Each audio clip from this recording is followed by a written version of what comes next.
Hi, it's Chris Crocker here in the 4 News Now First Alert Weather Center on a Monday in April. What the heck? I leave for a week and you just let the weather go to heck.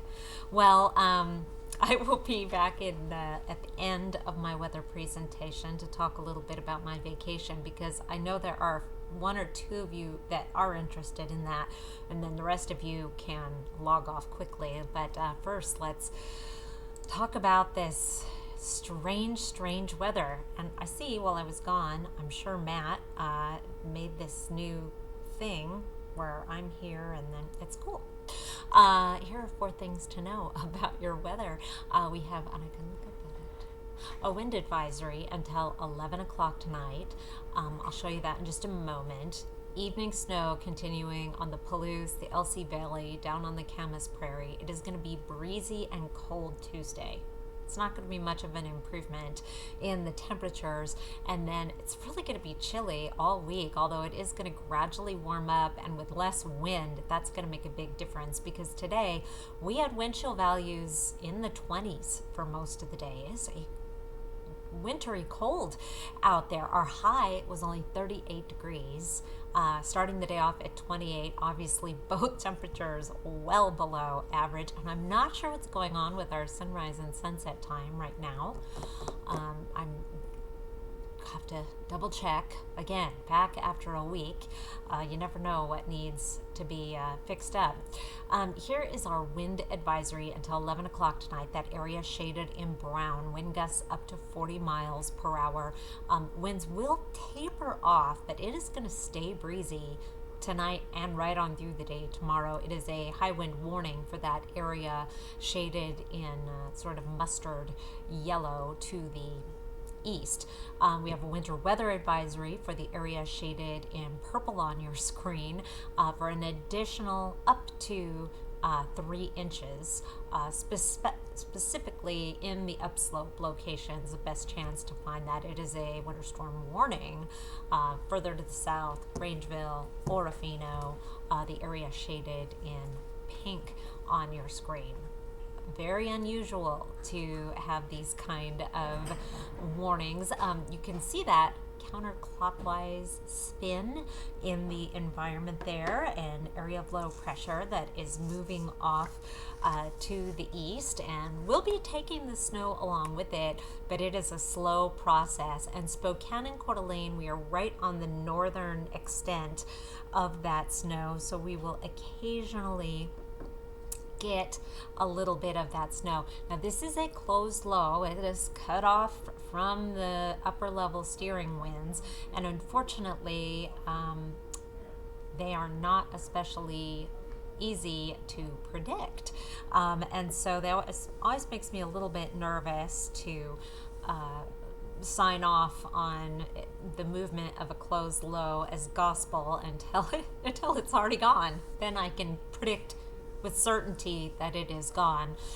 Here is a look at the forecast radar, though, and we're going to continue to see light amounts of snow on the Palouse, down around Lewiston. Here's 7 o'clock tomorrow morning, and it looks like it's pulling away, but then that wraparound snow, we'll continue to see that on a hit and miss basis right on through Tuesday. Could see a flurry or two around Spokane and Coeur, but for the most part, as that slowly meanders off to the east, it will become less and less likely. Overnight lows tonight will be down in the 20s. High temperatures tomorrow will be in the 30s and 40s. 39 in Sandpoint, 38 degrees in Moscow and Pullman. Here's a look at your 7-day forecast. It is going to stay breezy tomorrow, as I mentioned. We'll have wind gusts up to 30 miles per hour out of the northeast, coming around that area of low pressure. Wednesday, partly cloudy skies. Actually, Wednesday and Thursday will start to try to warm up a little bit, but we're going to stay in the 40s through Friday. Saturday looks to be the wettest day of the 7-day forecast with a pretty good chance of rain or snow, and then drying out for Easter Sunday with partly cloudy skies. Wouldn't count on any outdoor activity on Sunday just yet. Boy, this time of year with this active and unsettled of a weather pattern, it is just very difficult to rule out precipitation this far in advance. And then finally, back up around average temperatures by Monday. But it's going to be a cool week ahead, especially look at some of those overnight lows. 22 Thursday morning, that would be a record. Ugh, not good at all. So interesting weather to come home to. I just got back from a whole week off. I don't do that very often.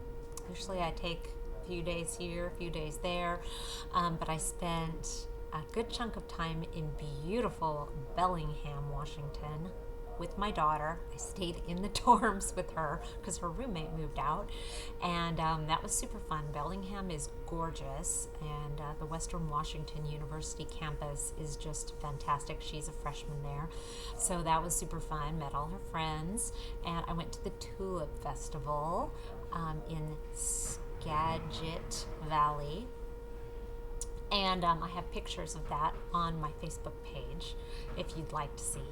Highly recommend going. It's super awesome. And then met the rest of my family in Seattle and spent Wednesday, Thursday, Friday, Saturday, and came back last night in the snow over Snoqualmie Pass. And then I got to Spokane County and it started snowing. And Seattle was beautiful.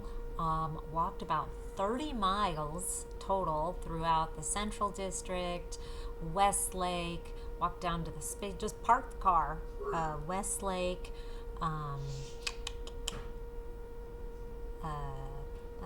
Capitol Hill, all through that area, and just gorgeous. And I kind of was bracing myself because it's been a while since I've been there for some of the issues that have been a problem.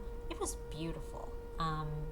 Beautiful, and so much walking, and bought an electric bike, so I'm gonna be riding my electric bike all over Spokane. I was inspired to do that, and that's it. And I missed you, and I was watching the weather very nervously, but I knew you were in good hands with Matt and Mark. So anyway, thank you so much, and I'll see you back here tomorrow, here all week. Bye.